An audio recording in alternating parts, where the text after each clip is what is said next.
de c'est le Thiadiaye ngi noonu cey njëw wallaay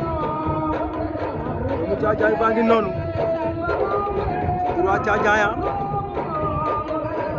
c'est la ngi noonu c'est le samp na béjjën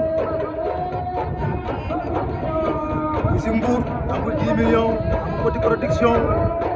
c'est le Thiadiaye le phénomène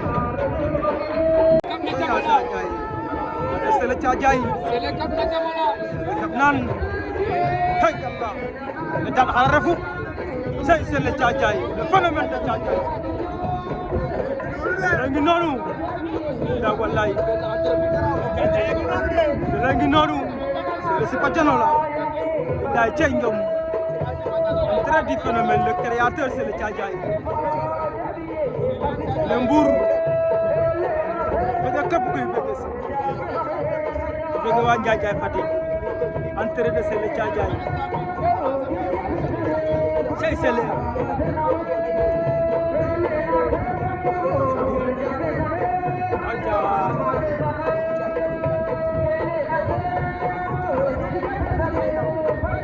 c'est le Thiadiaye le phénomène de Thiadiaye